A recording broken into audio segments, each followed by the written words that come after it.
सर्वव्यापीकचन्द्रोपाय परात्मने सौपलब्धि प्रसिद्धाय ज्ञानात्मने। ग्रंथराज प्रवचन सार जी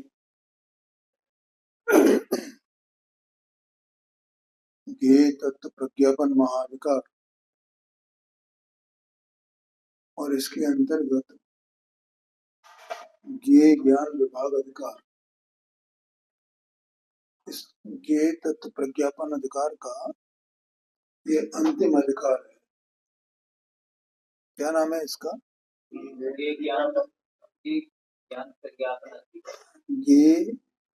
ज्ञान विभाग अधिकार, ऐसा इस अधिकार का नाम है। और महाधिकार का नाम है ये तत्व प्रज्ञापन महाधिकार। प्रज्ञापन माने बताना, प्रकट करना। इसमें हम लोगों ने अभी 173 और 174 ये जो दो गाथाएं हैं, इसमें 173 नंबर की गाथा में आचार्य देव ने शिष्य की ओर से ऐसी शंका उठाई है कि ये जीव और पुद्गल ये दोनों अपने अपने स्वरूप में स्थित हैं, त्रिकाल अपने अपने स्वरूप में स्थित रहते हैं। इसी द्रव्य का यानी जीव का पुद्गल के साथ, पुद्गल का जीव के साथ में कोई भी किसी प्रकार का भी संबंध नहीं। तो उस पर से ये शंका आई कि तो फिर ये पुद्गल का जीव के साथ बंध कैसे होता है? ठीक है, माने उसका जो संयोग बना रहता है, बंध होता है, संबंध कहा जाता है। इस संबंध किस प्रकार का है और कैसे होता है, ये बात है।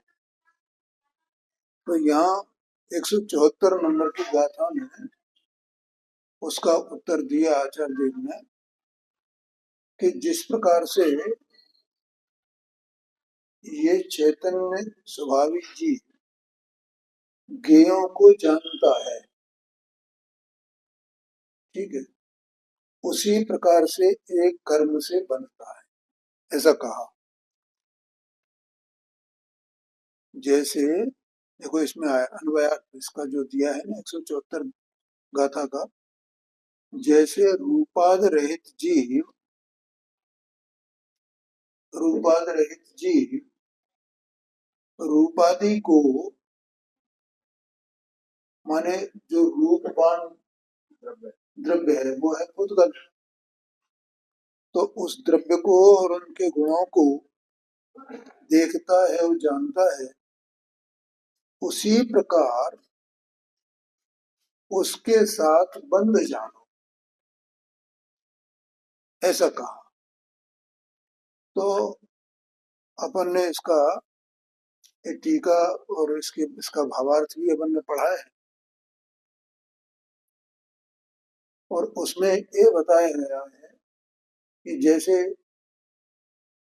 ये जीव ज्ञेयों को जानता है, पुद्गल को जानता है, तो पुद्गल के साथ में इसका जैसे संबंध होता है, क्योंकि एक क्या होता है, पुद्गल को जानता है, जिस द्रव्य को भी, जिस पदार्थ को भी ये जानता है, तो उसके आकार रूप होता है। इससे ये सिद्ध होता है कि इतना उसके निमित्त से इसका उस आकार रूप होना, ये संबंध तो है ना, भले ही वो व्यवहार संबंध है।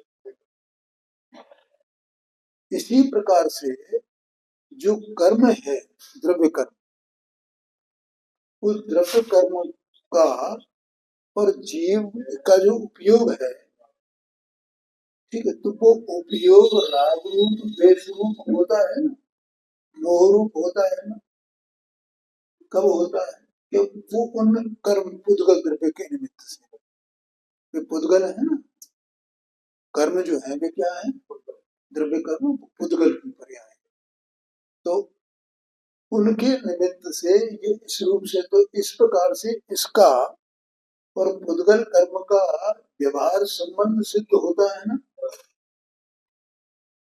बस ये व्यवहार संबंध को ही इस जीव को बंध होता है ऐसा कहा जाता है, है ना। और इसके लिए भावार्थ में अंतिम पैरा में एक दृष्टांत और दिया गया। वो पर मैं थोड़ा समय कम था कल, तो जल्दी जल्दी कर लिया था, एक बार और उसका अपन याद कर लेते हैं। देखो अंतिम पैरा 346, दृष्टांत मनुष्य का दिया है, ठीक है। बंध तो चारों गति के जीवों को होता है। मनुष्य को स्त्री पुत्र धनादि के साथ वास्तव में कोई संबंध नहीं। क्या कहा, सूक्ष्म बात है। मनुष्य को स्त्री पुत्र धनादि इनके साथ में कोई संबंध है नहीं है। संबंध क्यों नहीं है भाई, संबंध इसलिए नहीं है, और सूक्ष्म बात है, ये अपना परिवार है ना, तो उस परिवार में किसी बच्चे का जन्म हुआ,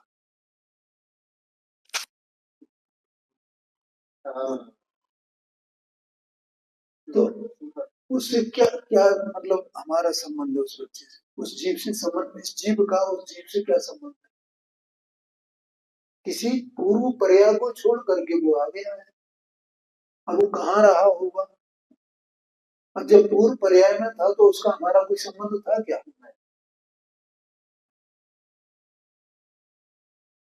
बोले, पर हमारे कुल में हमारे परिवार में वो उत्पन्न हुआ तो हम समझ लेंगे हमारा है। उससे पहले उसने कितनी पर्याय नहीं भोगी होंगी और प्राप्त की होंगी। जैसे इस जीव ने सिंह ने इतनी अनंत अनंत पर्याय प्राप्त किया है चारों गतियों की, ऐसे उस जीव ने भी तो अनंत अनंत पर्याय चारों गतियों की प्राप्त की है। और उसका और मेरा कभी कोई संबंध रहा हो या न रहा हो, कोई संबंध रहा हो तो केवल ज्ञान का विषय, हो तो हो, न हो तो न हो, कोई जरूरी नहीं है कि उसका और मेरा संबंध हो गई। लेकिन मेरे परिवार में वो उत्पन्न हुआ और जन्म दिया तो मैंने उससे अपना संबंध मान लिया, ये मेरा है। बोलो ख्याल में आया कि नहीं।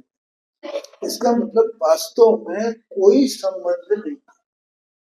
ठीक, अब वो आए और मान लो कि वो आने के बावजूद भी नहीं रहे तो माने उसकी आयु पूरी हो जाए उसी समय उतने ही काल का हो तो वो गया, दूसरी पर्याय में गया। तो और ये तो यहीं रह गया ना, ये तो उसके साथ में नहीं चला गया, ये उसके साथ में नहीं आया, ये उसके साथ में नहीं गया, क्या संबंध है, कोई संबंध ही नहीं है। और जो धनादिक है वे पुद्गल के परिणाम है, तो वे तो प्रत्यक्ष में ही प्रकट है। तो इस जीव का एक चेतना स्वाभाविक वस्तु, इसका उससे क्या संबंध है। इसलिए मैंने कहा सूक्ष्म बात है, शांति से समझने की बात है कि कोई संबंध है ही नहीं स्त्री पुत्रादिक धनादि से। ये बात यहाँ पे वे उस मनुष्य से सर्वथा भिन्न है, माने इस मनुष्य पर्याय वाले जीव से वे सर्वथा भिन्न है। तथापि ऐसा होने पर भैया ये बार बार विचार करना कि मैं क्यों कह रहा हूँ बार बार विचार करना, इसका अपना पन पड़ा हुआ है। हाँ, ये हमारा जो ममत्व उसमें पड़ा हुआ है ना, ये ममत्व तो अपने को खटकना चाहिए, ये ममत्व तो ठीक नहीं है। देखो आगम में एक बात आती है, ये वो तत्व ज्ञान तत्व विचार वाला सम्यक्त्व का अधिकारी है, ऐसा बोला ना। तो तत्व विचार का मतलब है ये उपाधि ये का विचार करना, वो एक ही बात है। चाहे तत्व का विचार कहो, चाहे ये उपाधि तत्वों का विचार करना कहो, एक ही बात। तो अब इसमें हमारा जो ममत्व है, उसमें जो हमारा है ही नहीं, उसमें हमारा ममत्व है, तो ये हमें खटकना चाहिए ना। ये खटकना माने हम उसे हे पने देख, ऐसा है। बोलो समझ में आया? तो हम सम्यक्त्व के अधिकारी होंगे, और अगर हमें उसमें खटक नहीं हो तो फिर हम काय के सम्यक्त्व के अधिकारी? अभी ममत्व है, उसको स्वीकार करना, ये ममत्व मेरा स्वरूप नहीं है, है? कर्म की बलजोरी में और मेरी कमजोरी में वो ममत्व है, लेकिन ये ममत्व अच्छा नहीं है। इसका मतलब मुझे बार बार जो यथार्थ वस्तु स्वरूप है उसका बारंबार विचार करना चाहिए, जिससे ममत्व मेरा शिथिल पड़े। इसका मतलब ये नहीं है कि उनकी उपेक्षा कर देना, इसी मुद्रा ध्यान में आए, क्योंकि अपन सब गृहस्थी ही तो है ना। तो गृहस्थ हैं तो उनके साथ में कोई अन्याय थोड़ी कर सकते हैं, लेकिन अंतर में अपने परिणाम का विचार करना है। वो तो यथा योग्य सम्यक दर्शन ज्ञान पूर्वक, वो चारित्र की बात है कि जब ममत्व छूट जाए एकदम और छोड़ के चल दे, और केवल उनको ही नहीं छोड़ के चलेगा, सब कुछ छोड़ के चल देगा ना, कपड़े लत्ते भी छोड़ के चल देगा, एक तन पर तार भी नहीं रहेगा ना। दो भाग हो जाएंगे इसके ज्ञान। आया कि नहीं आया? हाँ जी, इसलिए यहाँ हे और उपादेय तत्व का विचार करना ये जरूरी है। वो है तो भले ही अब कर्म के उदय से ममत्व हो, कोई बात नहीं, तो उस ममत्व में स्वच्छंद भी नहीं होना कि ठीक है अभी तो मुझे ममत्व है तो मैं ममत्व करूंगा ना, ममत्व करूंगा ना, अभी तो मेरे कर्म का उदय है। हाँ, जो हे उपादेय का विचार नहीं करता है ना, उसकी ऐसी एकांत स्थिति होती है निश्चयवासी की, ऐसा है।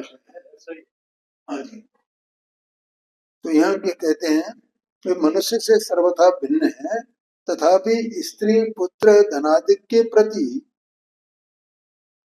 राग करने वाले मनुष्य को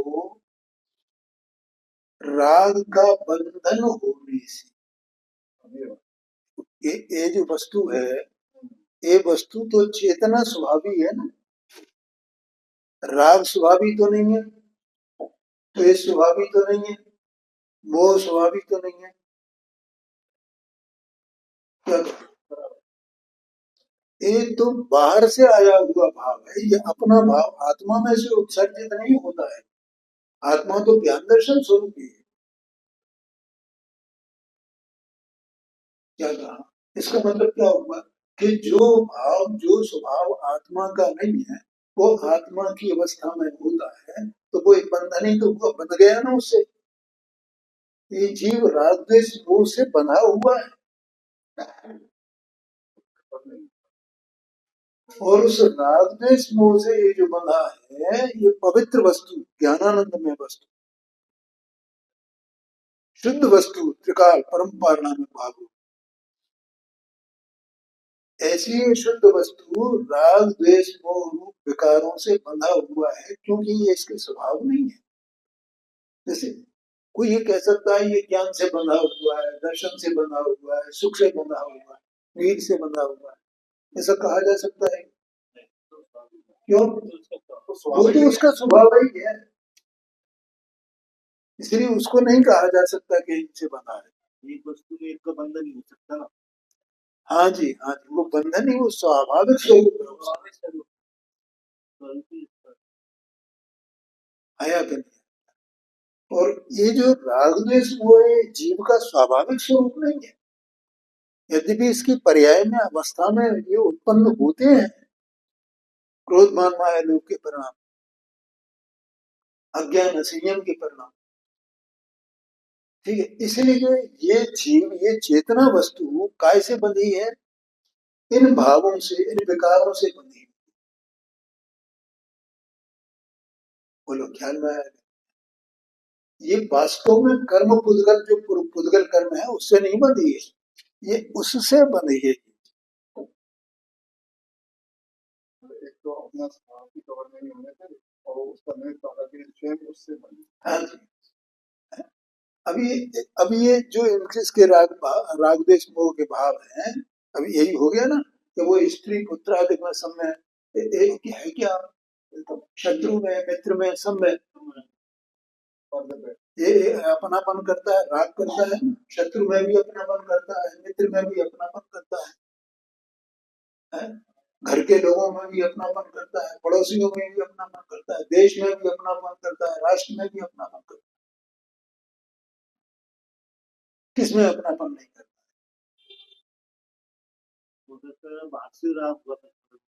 है जी? हाँ, बाहर की वस्तु से ही तो राग होगा। तो यहाँ लेकिन ये बंधा काय से? उनसे बंधा है कि अपने राग द्वेष मोह से बंधा है। ये अपने राग द्वेष मोह से बंधा है, लेकिन इसके इस राग द्वेष मोह के निमित्त कौन है? ये स्त्री पुत्र आदि बाहर के बंधा। इसलिए ऐसा कहा जा सकता है ना कि ये उनसे बंधा है, स्त्री से बंधा है, घर गृहस्थी से बंधा है, देश से बंधा है, देश सेवा से बंधा है। तो ये कहा पंडित जी साहब ने, ऐसा कहा जा सकता है ना, इनसे बंधा। देखो भैया, अब हम लोग में चर्चा भी ऐसी करते हैं, देखो भैया अभी तो हम गृहस्थ हैं, गृहस्थी से बंधे हुए नहीं। मुनि लोग भी बंधे होते हैं, मुनि लोग छूट जाते हैं। आज जो मुनिराज होते हैं, उनके वो मोहरा द्वेष का भाव हो गया, तीन चौकड़े कसाय का भाव हो गया ना, एक सज्जन मात्र कसाय है, उसमें भी हल्की सी ममत्व बने की वो है लालिमा, हल्की सी, वो भी छूट जाने वाली है। एक बात है, लेकिन वे वास्तव में जैसे हम गृहस्थ अज्ञानी बने हुए हैं राग द्वेष मोह से, वैसे वे बने हुए नहीं है। माने उनका जो द्रव्य है वो द्रव्य राग द्वेष मोह से नहीं बना है। उनका तो इतना तीन चौकड़ी कसाय के अभाव से इतनी वीतरागता है, उनका इतना बल है कि वो संजलन कसाय को चुटकियों में निकालते हैं। उनके शिष्य जाते हैं, उनकी समस्या उनके पास जाने तो उसके बन जाते हैं। नहीं, वे ऐसा अनुभव नहीं करते जैसा हम अज्ञानी। क्या कहा? वे शिष्य में आवा तो शिष्यों पर प्रति भी निर्ममत्व है वे आचार्य हैं, उपाध्याय हैं, साधु हैं, संघ में रहते हैं, लेकिन संघ से निर्ममत्व है, उन्हें उसकी दरकार नहीं है। वो तो एक बाहरी अनुशासन की व्यवस्था है और वो धर्म के लिए, अगर वो मैंने वैसी व्यवस्था नहीं होगी तो उनमें अनुशासनहीनता ये बात है। जैसे हम लोग समाज में रहते हैं तो एक समाज का एक कोई अनुशासन है कि प्रोटोकॉल होता है ना, जैसे अपन प्रोटोकॉल, तो उससे अपन बंधे हैं ना। और अगर हम उस समाज के जो प्रोटोकॉल है उसको हम उल्लंघन कर दें तो बोले हमारी कितनी थूथू हो, एक अराजकता जैसी हो जाएगी, सब लोग ऐसे ही हो जाएंगे, होगी कि नहीं? ऐसे ही कोई आपको अकेला अकेला मुनि बन जाए, वो संघ में न रहे तो वो अराजकता हो जाएगी। इसलिए वहां संघ रहता है और वो एक धर्म के प्रति अनुशासन है, ऐसा समझ। तो इस प्रकार से यहाँ पर ये कहा, देखो इतनी मैंने चर्चा कर दी ना, अब यहाँ पे अंतिम लाइन इस पैरा में, और उस राग में स्त्री पुत्र धनादि के निमित्त होने से, व्यवहार से ऐसा अवश्य कहा जाता है कि इस मनुष्य को स्त्री पुत्र धनादि का बंधन है। परमार्थ से कोई बंधन नहीं, कोई संबंध नहीं है ना, ये पहले पहले कह दिया ना। सब मैंने हर जीव अपने अपने परिणाम को परिणम रहा है। अपन अपने गृहस्थी में मान लो जैसे 5 लोग हैं, 8 लोग हैं, तो हर एक जीव अपने अपने परिणामों को परिणम रहा है। वो पूरी तरह स्वतंत्र है, किसी से बंधा हुआ नहीं है। ये अलग बात है कि वो उसके प्रति ममत्व कर रहा है, द्वेष कर रहा है, राग कर रहा है, लेकिन वो उसका राग द्वेष और ममत्व उसके अपने में है। उससे वो उसका कुछ भी इसमें नहीं आया है। जिसके प्रति इसने राग किया है, ममत्व किया है, उस जीव का इसमें कुछ भी नहीं आया है। देखो अपन है, तो अपन अपने में जो दूसरों के प्रति, अपने परिवारिक जनों के प्रति ममत्व रखते हैं, तो हमारे ममत्व की जो डिग्री है वो कितनी है, और दूसरा हमारे प्रति उतना ही ममत्व करता है कि उतना ही वैसे ही राग करता है कि नहीं, नहीं करता है।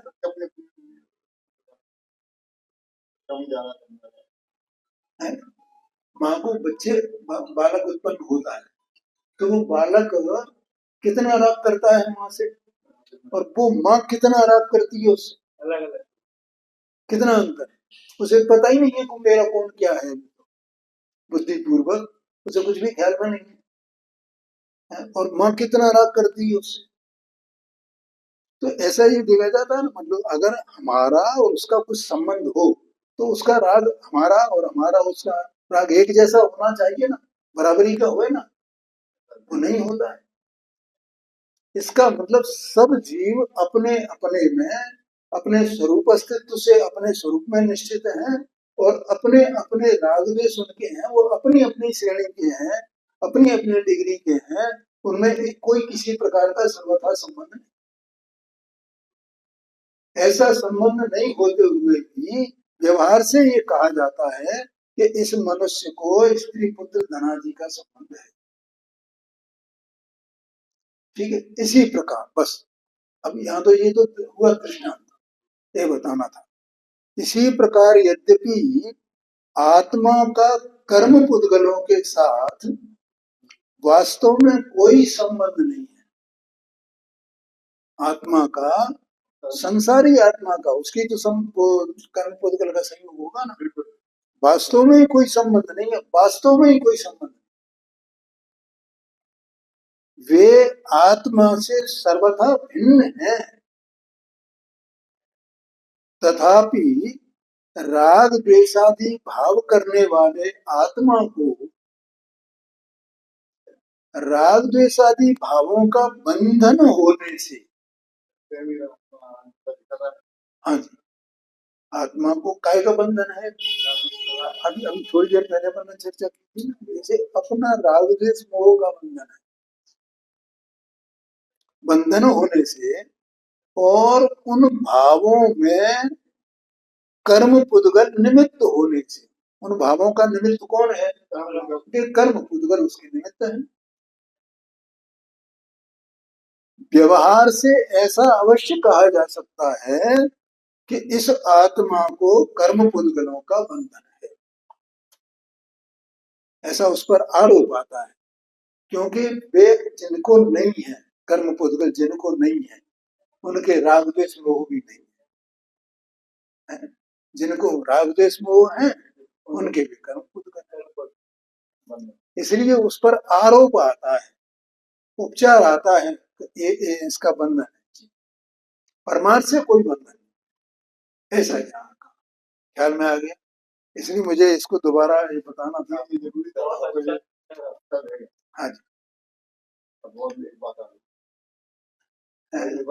हाँ जी।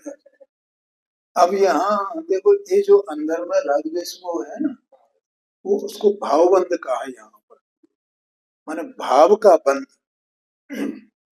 क्योंकि वे जीव के ही परिणाम है, जीव के ही भाव है, जीव ही उन भावों रूप परिणमता है। जो द्रव्य कर्म है ना, तो द्रव्य कर्म रूप तो पुद्गल स्वयं परिणमता है, जीव नहीं परिणमता है। और जीव के जो राग द्वेष मोह है वो जीव स्वयं परिणमता है, जीव के परिणाम। लेकिन वे जीव के स्वभाव रूप नहीं है, जैसे ज्ञान दर्शन का परिणाम होता है वैसे वे नहीं है, इसलिए उसको बंद का। और जीव के ये इसलिए भाव का आ गया ध्यान में, इसलिए उसको भाव बंद कहते हैं। अब उसका स्वरूप बताते हैं, देखो। तो अपन पहले गाथा का पाठ करते हैं। उवौ मौ जीवो मुज्जदिरज्जेदिवा पदो सेदि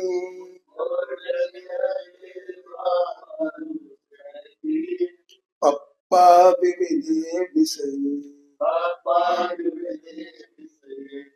जो हे पुणो ते सो बंधो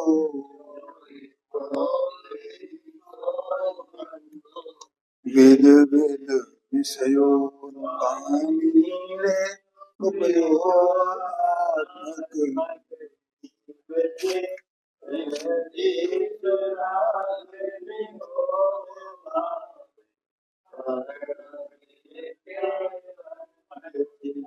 अन्वयार्थ है। जो उपयोगमय जीव विविध विषयों को प्राप्त करके मोह करता है, राग करता है अथवा द्वेष करता है।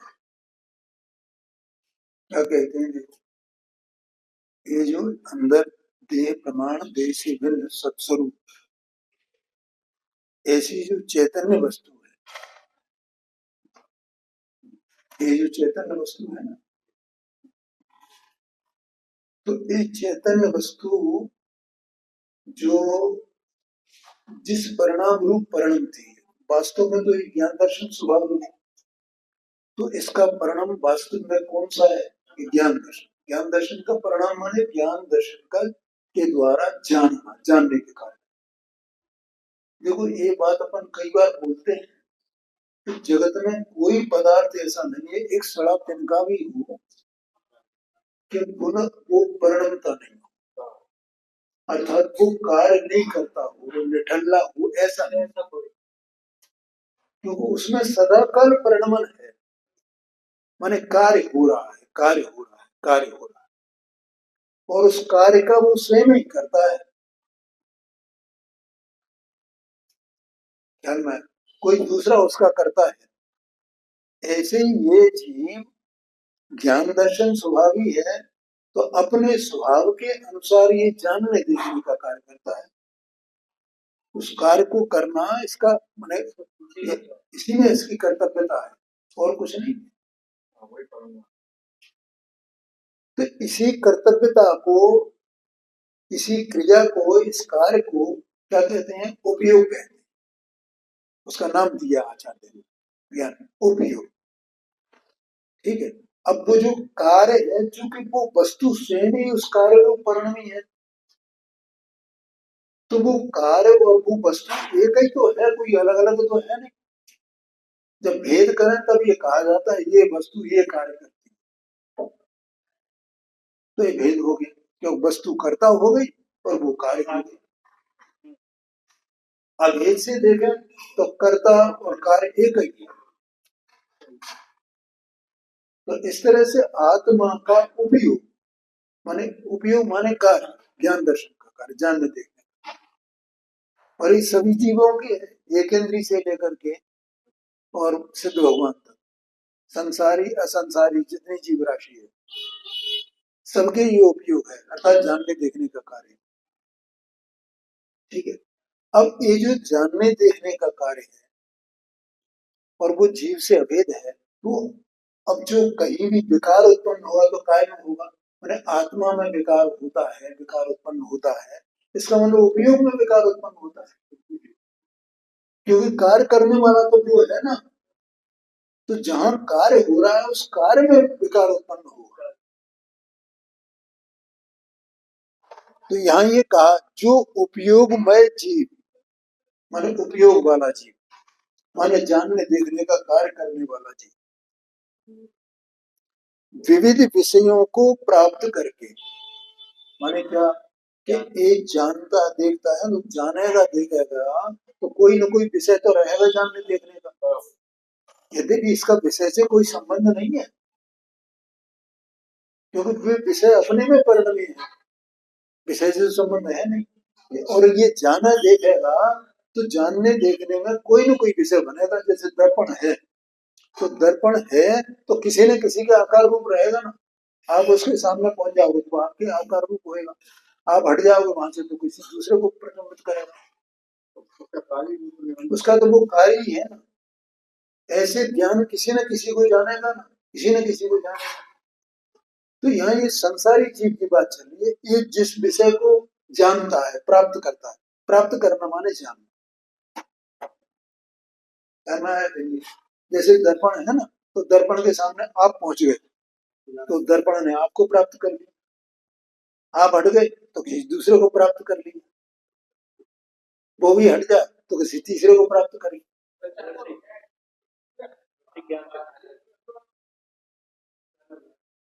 ख्याल में आया कि नहीं? ऐसी दशा है ना दर्पण जैसे, ऐसे ये किसी न किसी को जानेगा, किसी न किसी को जानेगा। तो जब ये उसको जानता है, विविध विषयों को प्राप्त करता है, तो उसको प्राप्त करके ये क्या करता है? यही करता है, वे कुछ नहीं करते हैं।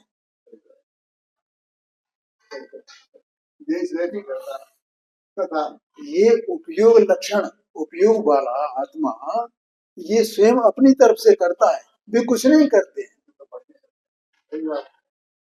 क्या करता है कि ये मोह करता है, राग करता है, द्वेष करता है।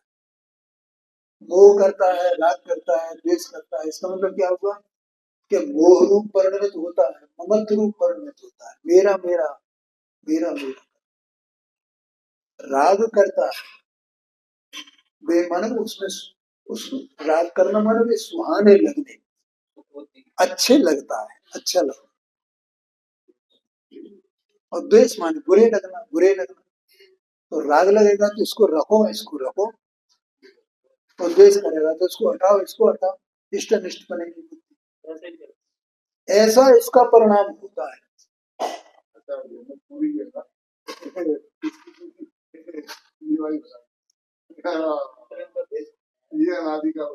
ख्याल में है।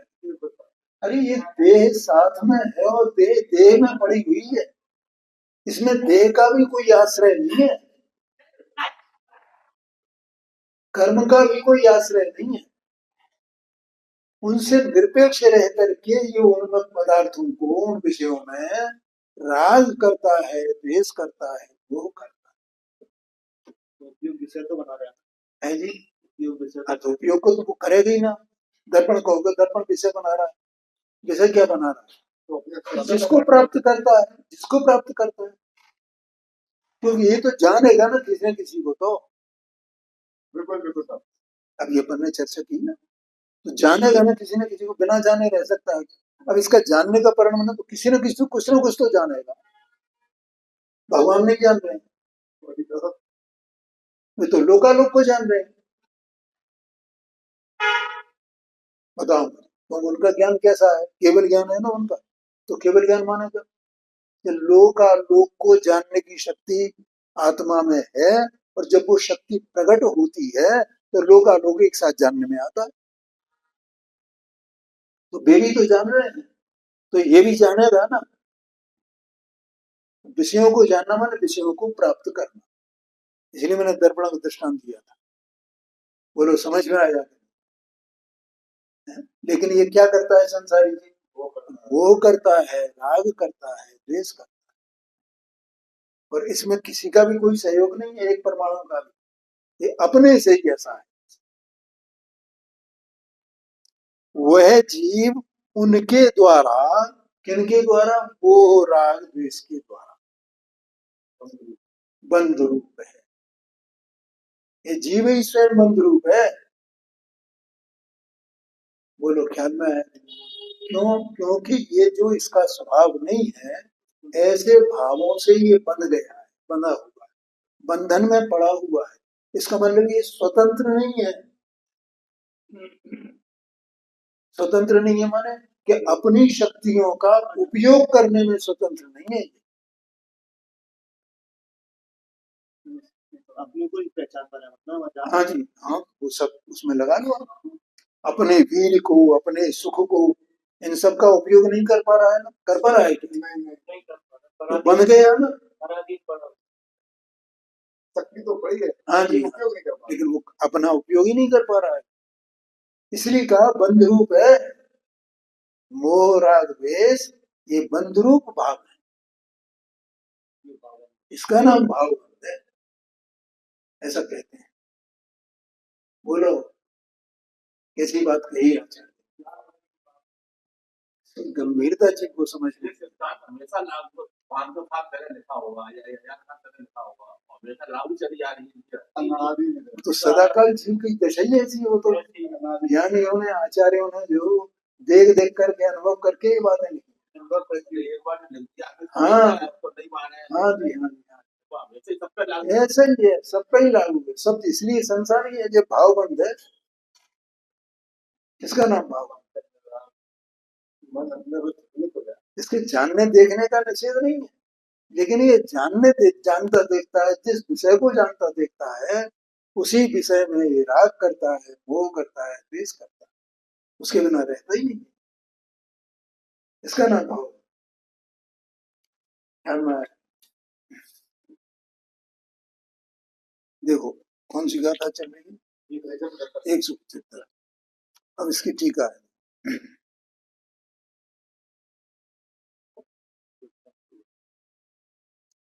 कहते हैं देखो, प्रथम तो यह आत्मा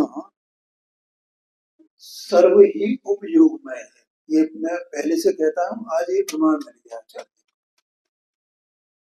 ऐसा नहीं समझना कि उपयोग वो केवल एक कोने में होता है, किसी कुछ प्रदेशों में होता है, कुछ हिस्से में होता है, सर्वांग में है, पूरा का पूरा ही आत्मा उपयोग में है,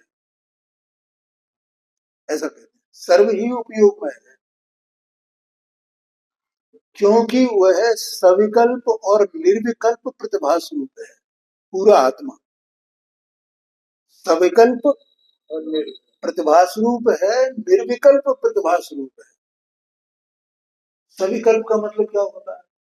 सविकल्प का मतलब ये के आकार रूप होना, ये सविकल्प है। यहाँ जो विकल्प अपन करते हैं ना, राग द्वेष मोह के, ये विकल्प, ये अच्छा, ये बुरा, ये ऐसा, ये ऐसा है, ये जो विकल्प, ये मैं पंच महाव्रत का पालन करता हूँ, ये फलाना करता हूँ, ऐसे जो विकल्प, ठीक है, इनको विकल्प नहीं कहेंगे, इनको विकल्प नहीं कहेंगे, ये तो आत्मा का स्वभाव है। क्या स्वभाव है? देखो, ये जो विकल्प करना है, ये आत्मा का स्वभाव नहीं है, वो तो मोह राग द्वेष में चले जाएंगे। तो फिर वो विकल्प कौन सा? ज्ञान में जो ज्ञेयाकार बन रहे हैं, वे विकल्प है।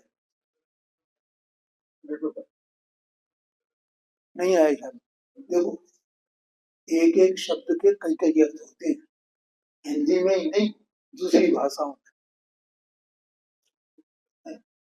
भीम एक शब्द होता है, भीम, भीम का मतलब BEAM अंग्रेजी में, इसका अर्थ क्या होता है? हाँ, ये तीर जिसे अपन कहते हैं ना, ये कंक्रीट के बना करके बीम में डाले जाते हैं, इसको बीम कहते हैं। और एक और उसी स्पेलिंग वाला बीम शब्द, उसका नाम है किरण, रश्मि जिसे अपन कहते हैं, आया ना क्या? कल मैं पढ़ रहा था तो मुझे ध्यान में आया, बीम, बीम माने किरण, तो एक शब्द के दो अर्थ हो गए ना। ऐसे ही यहाँ विकल्प के भी दो अर्थ हैं, एक तो कर्मोदय जन्य जो विकार है उसको भी विकल्प कहते हैं, और एक आत्मा का ज्ञान जो ज्ञेय के आकार रूप होता है, ये स्वभाव रूप परिणाम है जीव का, ये विभाव रूप परिणाम नहीं है। क्या कहा? तो ज्ञान रूप परिणाम है ना, तो वो उसी को पूरा था। हाँ भाई, अगर वो वैसे न परिणाम है तो उसकी ये इसने इसको जाना, इसको जाना, इसको जाना, सिद्धि का कुछ परिणाम तो होना ही, परिणाम को भी स्वरूप होना चाहिए ना। तो वहाँ ज्ञान जो है वो सविकल्प कहा जाता है, क्योंकि उसमें आकार बनते हैं, आकार माने विकल्प। और दर्शन को निर्विकल्प कहा जाता है, क्योंकि दर्शन भी देखने का काम करता है, लेकिन उसमें आकार नहीं बनते, इसलिए उसको निर्विकल्प कहते हैं। आया ख्याल में? तो यहाँ कह रहे हैं, अब वो उपयोग में दोनों आ जाते हैं ना, ज्ञान उपयोग, दर्शन उपयोग। यहाँ कह रहे हैं क्योंकि वह सविकल्प और निर्विकल्प प्रतिभास स्वरूप है। प्रतिभास, देखो ज्ञान का दूसरा नाम भास है, भासना। भासना कहते हैं ना, भाव भाषण करो, भाव भाषण। तो भाव भाषण में बोलने का मतलब नहीं है वहां। बोलने में जो भाषण शब्द आता है वो 7 षटकोण वाला होता है। हाँ जी, भाषा, भाषा में भी वो षटकोण का सा आता है। और ये भाषा माने हमें समझ में आया, हमारे ज्ञान में आया, उसमें सवार वाला सा है, ये अंतर है। आ गया ख्याल में? तो ये आत्मा स्वयं भास स्वरूप है, ठीक है। अब उसमें जो भासना है, भासना का परिणमन है, भास भाव का जो परिणमन है, तो उसमें परद्रव्य निमित्त होगा ना कोई, इसीलिए इसको प्रतिभास कहा।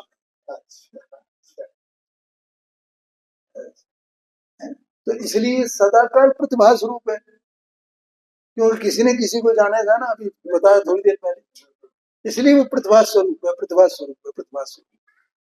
तो ऐसा सविकल्प प्रतिभास और निर्विकल्प प्रतिभास, ऐसा 2 प्रकार का प्रतिभास है, ऐसा उपयोग है आत्मा।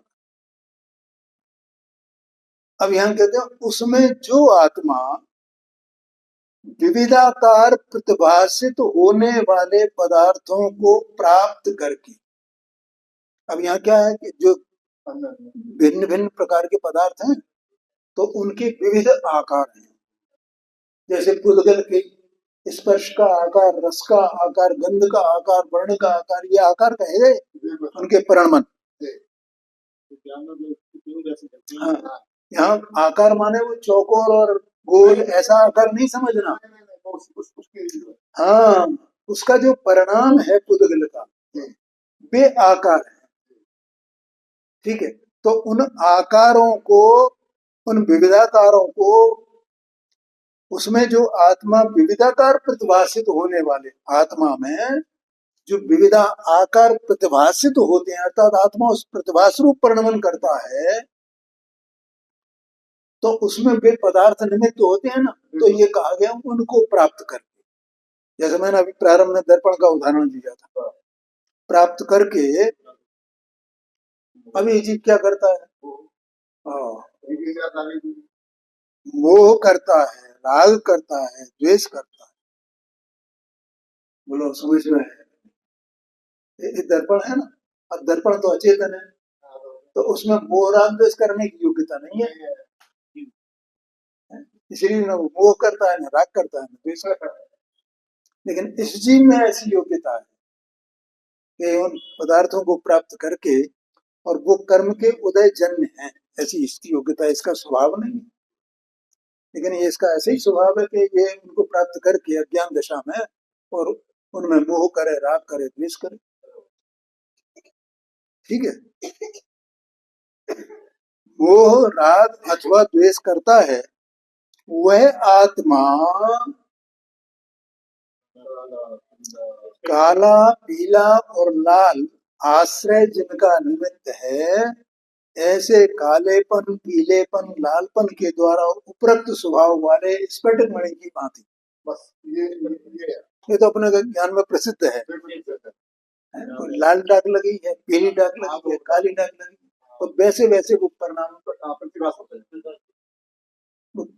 परिणमित होता है वो स्फटिक मणि, तो वो उसका निमित्त है।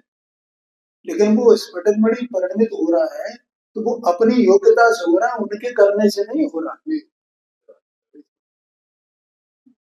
तो जैसे वो लालपन परिणमित होता है, काले पने परिणमित होता है, पीले पने परिणमित होता है, ऐसे जहां ये मोह रूप परिणमित होता है, राग रूप परिणमित होता है, द्वेष रूप परिणमित होता है, ये बता।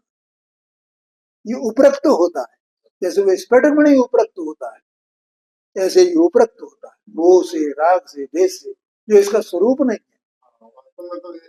हाँ, जैसे स्फटिक मणि स्वयं स्वयं से धवल है ना बिल्कुल, लेकिन वो डाक को प्राप्त करके उस रंग रूप परिणमित होता है, वैसे ही वहां पर ये जीव जो है अज्ञान दशा में विविध विषयों को प्राप्त करके ये मोह रूप, द्वेष रूप, राग रूप एक परिणमित होता है। ऐसा यहाँ कहा, आगे की चर्चा बन कर।